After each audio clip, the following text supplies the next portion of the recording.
새벽에 나오신 여러분들 환영하고 축복합니다. 어제 우리가 보았던 창세기 16장과 오늘 본문 17장 사이에는 절로 따지면은 불과 몇 절 차이가 안 되는데 16장과 17장 사이에 차이가 한 절밖에 차이는 없지만요, 실상 그 속에는 물리적인 시간의 차이가 굉장히 긴데요, 13년이라는 시간의 차이가 있습니다. 이 13년이라는 시간은 결코 짧지 않는 시간의 간격 차이가 있다는 것을 여러분들이 보셔야 되는데요, 이 16장과 17장의 이 시간의 물리적인 차이로 인하여서 13년 동안 아브라함이 또 그 가정이, 그 식솔들이 어떠한 삶을 살았는지를 조금 유추해 볼 수 있는 그런 장이기도 하지요. 그 13년의 세월은요, 많은 것들을 변하게 했습니다. 여러분들 지금 잠깐 한번 생각해 보십시오. 13년 전에 내가 지금 뭘 하고 있지? 이렇게 생각해 보면 조금 굉장히 오래 전 일이잖아요. 그래서 13년이라고 하는 것은요. 그 중에 가장 눈에 띄는 외적인 변화는요, 아브라함이 이제 곧 몇 세예요? 100세를 눈앞에 두고 있다라는 거예요. 그것은 인간의 힘으로는 더 이상 아이를 갖기에는 절대적으로 불가능한 나이를 지금 얘기하고 있는 것이죠.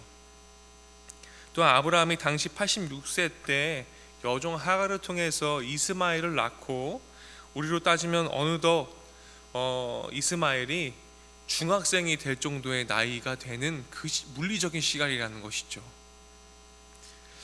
어딘가 자신들의 모습을 담은 이스마엘이 건강하게 무럭무럭 자라는 것을 보면서 세월이 흘러가는 그 시점이었습니다. 그 이스마엘을 보면서 나름대로 엄청나게 행복했을 거예요, 그죠? 그 이스마엘이 자라는 모습을 보면서 얼마나 기뻤겠어요.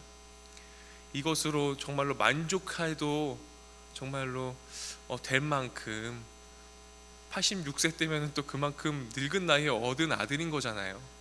그러니까 이스마엘만으로도 충분히 족하고 너무나 행복한 13년을 보냈을 것입니다. 그래서 그의 삶의 모든 부분이 13년 전보다 뭔가 안정적이고 뭔가 더 이상 원하는 것이 없이 살았을 13년일 수 있어요. 만약에 이스마엘이 없었다면 그 13년은 아이가 없이 살아갔던 시간이기 때문에 아이를 계속 바랬을 것입니다. 근데 벌써 아들이 있잖아요. 그러니까 더 이상의 아들은 필요 없을 13년을 살았을 것이라는 것이죠. 복의 근원답게 아브라함이 하는 일들은 미루어 짐작해 보면 큰 어려움 없이 하나님께서 아브라함에게 복을 주셨기 때문에 순조롭게 잘 진행된 것처럼 보였을 것입니다. 반면에 내적인 변화는 역시 있었을 거예요. 왜냐하면 아브라함에게 있어서 13년이라는 시간 결코 순탄하지만은 않은 시간이었기 때문에 그렇습니다. 우선 13년이란 이 시간은 공식적으로 하나님과의 교제가 단절되었던 시간이라고 우리가 볼 수 있습니다. 과거 하나님께서 자신에게 약속해 주신 언약의 말씀이 과연 잘 진행되고 있는지, 그런 것들을 생각하면서 의문과 불안이 문득문득 그를 감쌌을 거예요. 그리고 무엇보다도 하나님께서 친히 하늘의 별을 보여주시면서 너희 자손이 이 별들처럼 많아질 것이다 라고 주님께서 말씀하셨기 때문에, 어떻게 보면 조금 황당하게 들릴 그 이야기 때문에 하나님의 말씀을 아무 의심 없이 믿음으로 받아들였던 그 자신의 모습을 생각하면서 어디론가 이 13년은 그 하나님께서 무별을 보면서 언약을 맺으셨던 그것들을 생각하지 못하게 만드는 13년일 수도 있습니다. 왜냐하면 이스마엘을 얻었기 때문에 현실을 보면서 안주하면서 살아가는 13년일 수도 있다는 것이죠. 저는 젊은이들 사역을 굉장히 오래 했는데요, 제가 젊은이들에게 귀가 따갑게 잔소리를 했던 것 중에 하나가 이거였어요. 야, 젊은이라는 것은 안주하지 않고 계속 도전하는 것이다. 그게 젊은이다. 이런 얘기를 했습니다. 나이를 두고서 우리가 젊은이라고 얘기하지 않고 제가 우리 부모님들 또 할머니 할아버지를 만나면 지금에서 안주하지 말고 그냥 도전하세요. 수영도 다니시고 지금도 늦지 않았습니다. 공부하십시오. 계속 제가 잔소리 하거든요. 그래서요, 지금도 공부하려고 하시고 지금도 또 다시 대학원에 가보려고 하시고 이러세요. 예. 우리가 젊은이라고 얘기하는 것은 안주하지 않고 계속 도전하는 것인 것 같아요. 나이가 주는 젊음과 늙음이 아니라 우리가 어떻게 살아가느냐가 우리에게 젊음과 늙음을 주는 것 같습니다. 당시의 모습을 보여주면서 던지신 오늘 17장 1절에 그 13년이 흘러간 후에 하나님과의 관계가 단절됐던 그 아브라함에게 먼저 던졌던 첫 하나님의 음성은요, 어떤 것입니까? 나는 전능한 하나님이라는 것입니다. 여기에서 우리는 하나님께서 13년 만에 아브라함 앞에 나타나셔서 말씀을 건네시는데 왜 하필 하나님을 표현하는 그 수많은 표현 가운데에 나는 전능한 하나님이라는 그 첫 멘트가 이것일까를 좀 생각해 볼 필요가 있다는 생각을 했습니다. 저는 말씀을 깊이 묵상하며 준비하면서 굳이 하나님이 왜 13년 만에 아브라함에게 나타나셔서 첫 멘트가 첫 번째로 말씀하신 자기를 나타내시는 표현이 왜 수많은 것 중에 사랑의 하나님도 있을 것이고요, 나는 구원자의 하나님도 있을 것이고요, 여러 가지 하나님의 모습이 있을 텐데 왜 전능한 하나님이라고 하셨을까 라는 생각을 해보게 되었습니다. 왜 전능성을 강조하셔야만 했을까라는 것이죠.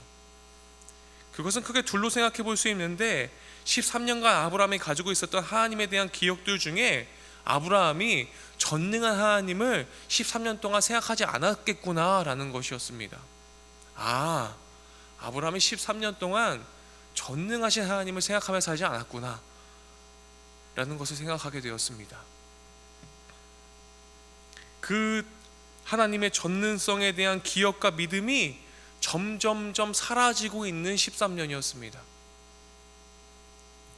더불어 앞으로 하나님께서 전개해 나아가실 계획 가운데에 이 부분을 주님께서 재정립하고 계시고 싶으신 것입니다. 나는 엘샤다이 전능의 하나님이야 라는 것을 네가 까먹지 말아야 된다 라고 얘기하시면서 지금 말씀하시는 것이죠. 우리도 여러분 생각해 보십시오. 매일매일 살아가는데 전능하신 하나님 생각하기 쉽지 않습니다. 그렇죠? 어떤 하나님이 제일 먼저 떠오르세요?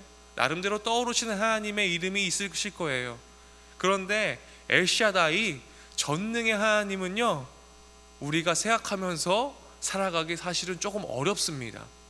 우리가 제일 많이 생각하는 것은 사랑의 하나님, 나의 구원자 하나님, 친구 같은 하나님, 이런 것이잖아요. 좀 무서운 하나님도 있을까요? 근데 전능한 하나님 생각하기 쉽지 않아요. 하나님께서 아브라함에게 다음과 같은 요구를 하시거든요. 오늘 본문 1절을 다시 한번 우리가 함께 다 같이 한번 읽어보겠습니다.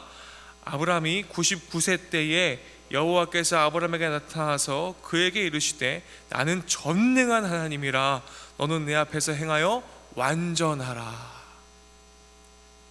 여러분, 여기서 행하여로 사용된 히트 할레크는 걷다라는 의미가 있습니다. 너는 내 앞에서 행하여 라고 되어 있잖아요. 행하여. 이 할라크는요, 제규형으로요, 자기 스스로 걷는 것을 얘기합니다. 그렇다면 여러분, 너는 내 앞에서 너 스스로 걸어라. 그래서 걸어서 완전하여져라, 이런 뜻이거든요. 여기서 완전하다는 의미의 탐임은요, 레위기 22장에 나온 내용과도 같고 하나님께서 모세에게 제물에 관하여 말씀하실 때 사용했던 부분들입니다. 우리가 그래서 예배를 드릴 때, 예배를 준비할 때에 어떻게 해야 됩니까? 하나님 앞에서 행하여 완전한 모습으로 준비되어져야 됩니다. 저는 그래서요, 예배를 어떻게 준비해야 되냐라고 했을 때 우리가 주일에 예배를 잘 들어야지 월화수목금토가 잘 사라지는 거 맞습니다. 그런데 여러분, 역으로 생각하면요, 우리가 월화수목금토를요 주님 앞에서 잘 걸어서 행하여 완전하여져서 준비되어질 때 주일 예배를 잘 드릴 수 있습니다. 이해되세요? 월화수목금토라는 그 삶이 주님 앞에서 행하여 완전해지지 않으면요, 주일 예배 잘 드릴 수 없습니다. 우리가 거꾸로 생각해 볼 필요가 있다는 거예요. 우리가 주일에 예배를 잘 드려야 월화수목금토를 잘 살아내는 것도 맞지만요, 월화수목금토를 주님 앞에서 행하여 완전해질 때 우린 비로소 주일을 거룩하게 잘 지낼 수 있어요. 거룩하게 주님 앞에 잘 예배할 수 있습니다. 그게 탐임입니다. 흠이 없는 재물을 표현하시면서 사용된 단어이고, 새로운 시조라고 할 수 있는 노아에게 그는 의인이요 당대의 완전한 자라고 말씀하셨던 창세기 6장 9절의 말씀처럼 노아는 어떤 사람이었습니까? 하나님 앞에서 행하여 완전했던 사람이 노아였습니다. 그 말은 노아는 하나님과의 교제가 완벽하게 이루어진 사람이라는 거예요. 하나님 앞에서 행하여 완전해진 사람, 그건 뭡니까? 하나님과 교제할 수 있는 상태를 이야기합니다. 한마디로요, 아브라함은 13년 동안 하나님과의 교제가 썩 좋지 않았던 삶을 보냈다라는 것이죠. 그래서 너는 내 앞에서 행하여 완전하여지라는 말씀을 주님께서 하십니다. 야, 다시 너와 나와의 그 관계가 회복되어야 된다는 것을 말씀하고 계신 거죠. 근데 여기서 무엇보다 중요한 것은요, 흠이 없이 너 스스로 걸으라고 하시는데 과연 누구 앞에서 걸으라는 것입니까? 내 앞에서요. 하나님 앞에서요. 우리는요, 하나님 뒤에서 혹은 하나님을 피해서 살아가려고 할 때가 많잖아요. 누구처럼요? 아담처럼요. 범죄한 아담처럼요. 범죄한 아담처럼 우리들의 월화수목금토가 채워져 있다면요, 주일은요 절대로 거룩한 주일이 될 수 없습니다. 그렇죠? 그래서 그것들을 회복시키시고자 주님께서 지금 이 멘트를 던지시는 거예요. 야, 너는 범죄한 아담이 아니야. 너는 내가 복을 준 아브라함, 믿음의 조상이라고 불릴 만한 사람이잖아 라고 주님께서 다시 한번 콜링을 하시는 것입니다. 그러시면서 뭐라고 하세요? 너는 이제 아브라함이 아니야, 아브라함이야. 너는 이제 사레가 아니야, 사라야 라고 다시 주님께서 그것들을 일깨워 주시는 장면이 아브라함과 사라의 그 모든 가족들에게 던지시는 주님의 멘트인 것이죠. 주님의 가르치심입니다.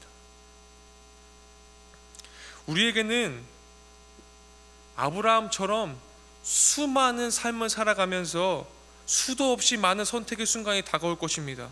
선택을 다른 말로 하면 어떤 것입니까? 길을 정하는 것입니다.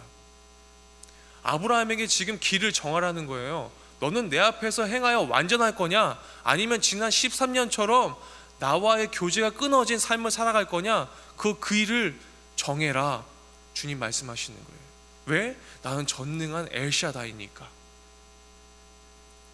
예를 들면 하나님의 길을 걸을 것인가, 아니면 세상의 길을 것인가, 하나님의 말씀의 길을 따를 것인가, 아니면 사람의 말을 따를 것인가, 지금 정하라는 것입니다. 오늘 택해라는 거예요. 다시 한번. 그래서 우리는요, 매일매일 아브라함처럼요, 지금 오늘 주님께서 말씀하시는 것처럼요, 매일매일 우리들의 마음을 새롭게 하고 매일매일 오늘 정해야 됩니다. 어떤 길을 걸어가야 할지요. 하나님의 길을 걸을 것인지, 아니면 사람들의 기준에 맞춰놓은 길을 걸을 것인지, 어떠한 믿음의 길을 선택하며 그 길을 정할 것인지를 주님께서 잘 정하기를 바라고 계세요. 이것이 아브라함 앞에 13년 만에 나타나신 하나님께서 던지신 메시지이자 하나님의 마음인 것입니다. 여러분, 나는 전능한 하나님, 너를 충분히 선하고 옳은 길로 인도해 줄 그런 하나님이야. 너는 내 앞에서 얼굴을 들어서 내 앞에서 흠이 없는 제물과 같이 성결하게 너희들의 의지를 다해서 스스로 걸어라. 우리들의 월화수목금토를 성결하게 걸어라. 그래야지 거룩한 주일, 주님께 제대로 된 예배를 드릴 수 있는 것입니다. 사랑하는 여러분, 주님께서 여러분들에게 오늘도 말씀하십니다. 내가 너의 백그라운드가 되어줄게. 그러니까 당당하게 걸어다오. 누구 앞에서요? 내 앞에서요. 거룩하고 흠이 없이 행하여 완전하게. 오늘 하루 그런 복된 하루가 되시길 바랍니다. 그리고 나서 하나님께서 이어지는 2절 이하의 본문을 통해서요, 아브라함과 몸소 언약을 세우시고 아브라함이 여러 민족 중에 조상이 됨을 분명히 다시 한번 하셨습니다. 그의 언약은요, 일시적인 것이 아니라요, 어떤 언약이에요? 영원한 언약. 아브라함과 맺었던 그 언약은요, 오늘날 여러분들과 저와 맺은 그 언약도 일시적인 것이 아니라요, 어떤 것이에요? 영원한 것이에요. 그러니까 전능한 하나님이에요. 우리들과 맺은 언약이 일시적인 것이면요, 여러분, 전능한 하나님 아니죠. 그렇죠? 전능한 하나님이라고요. 전능하신 하나님. 영원한 언약을 더불어 맺으신 하나님이요. 근데 그 계약 파기를 누가 합니까? 내가요. 우리는 하나님 앞에서 행하여 완전한 삶을 살지 않습니다. 자꾸 뒤에서 조작하려고 하고요, 뒤에서 그 길을 걸으려고 하고요, 내 마음대로 걸으려고 해요.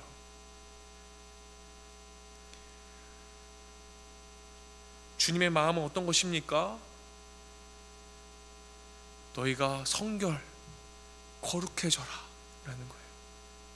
그래서 그 영원한 언약을 이어가라 라고 주님 말씀하시는 것입니다.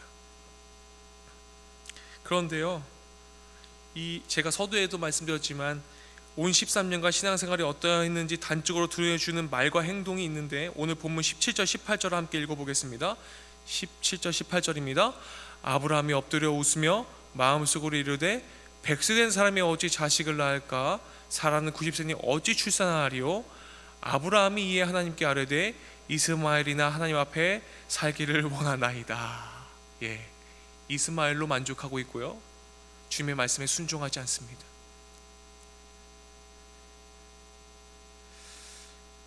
그런데요, 19절을 통해서 하나님께서 단호히 아브라함의 생각이 틀렸음을 밝혀주시고 당신의 계획을 드러내십니다. 하나님이 이르시되 19절입니다. 아니라 네 아내 사라가 내게 아들을 낳으리니 너는 그 이름을 이삭이라 하라. 내가 그와 내 언약을 세우리니 그 후손에게 영원한 언약이 되리라. 놀라운 하나님의 언약, 놀라운 하나님의 계보가 다시 한번 수면 위로 올라갑니다. 여기서 알 수 있는 것은 무엇입니까? 사람의 계획과 하나님의 계획은 분명히 다르다라는 거예요. 여러분, 아브라함은 믿음 없는 사람 아니잖아요. 믿음 있는 사람이었습니다. 분명히 하나님께서 가라고 하시니까 갔어요. 그런데 그 믿음의 조상이요, 하나님의 그 전능성을 잊어버렸습니까? 안 잊어버렸습니까? 잊어버렸습니다. 우리도 잊어버립니다.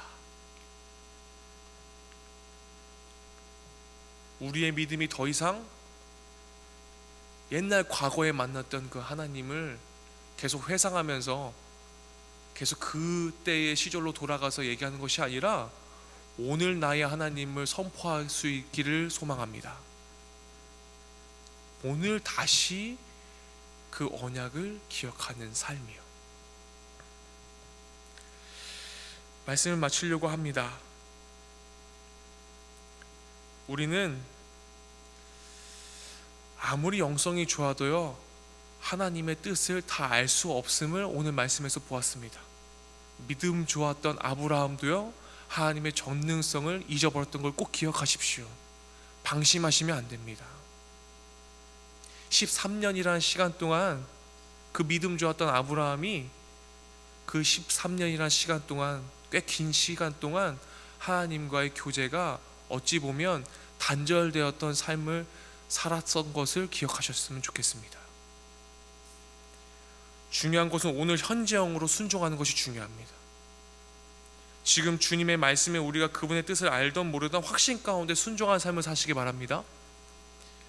나는 전능한 하나님, 너는 내 앞에서, 내 얼굴 앞에서 흠이 없는 재물과 같이 성결하게 너희들의 의지를 다해서 스스로 걸으라.